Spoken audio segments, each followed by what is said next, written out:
Hello everyone, welcome back to another video. I want to talk to you about two things in this video. The first one is we had massive attacks both from Lebanon and Gaza on Israel.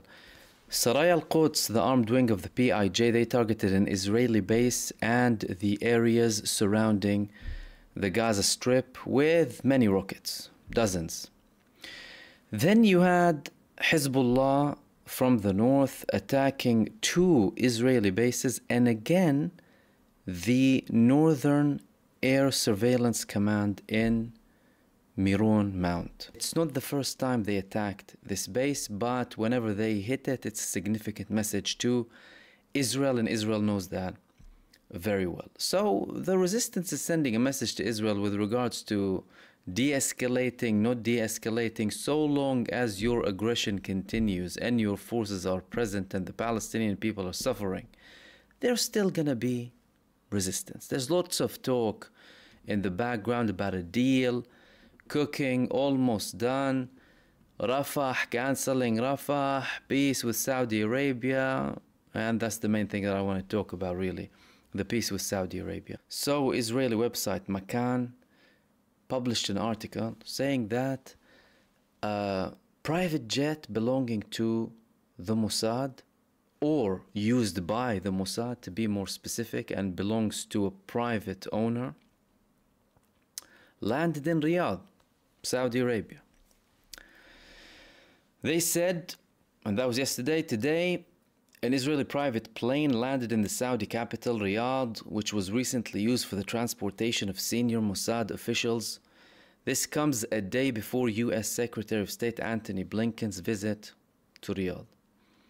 It was reported that the plane took off today from Ben Gurion International Airport and stopped temporarily in the Jordanian capital Amman, and from there it continued to its destination.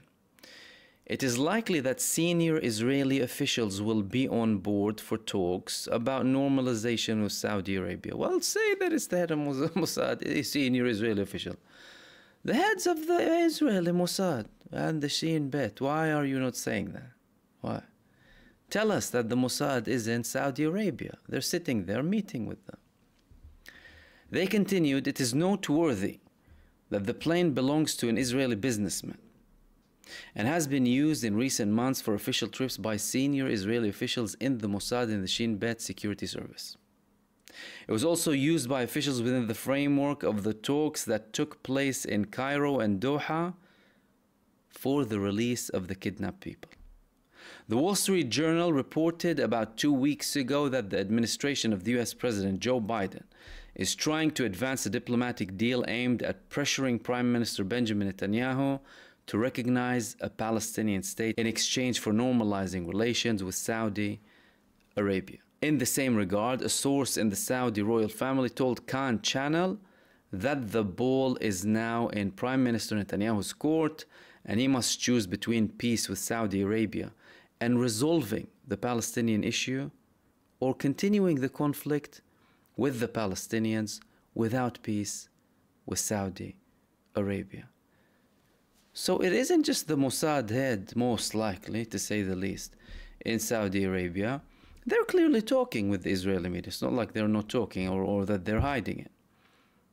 And it's not the first time, by the way, Israeli planes, Saudi Arabia, Saudi planes in Israel. It happened many times previously.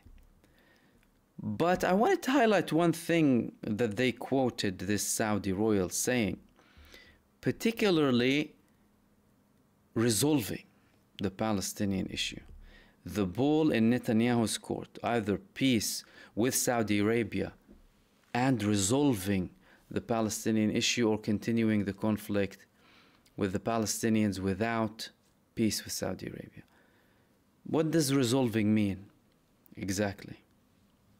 And based on which interpretation? What a non-sovereign state without the full lands, without the right for return, a demilitarized state that relies heavily on other states without full independence economically, militarily, financially. What's resolving it here? And it's baffling that so far the statements that we heard from Saudi Arabia were linked to having a solution with Israel.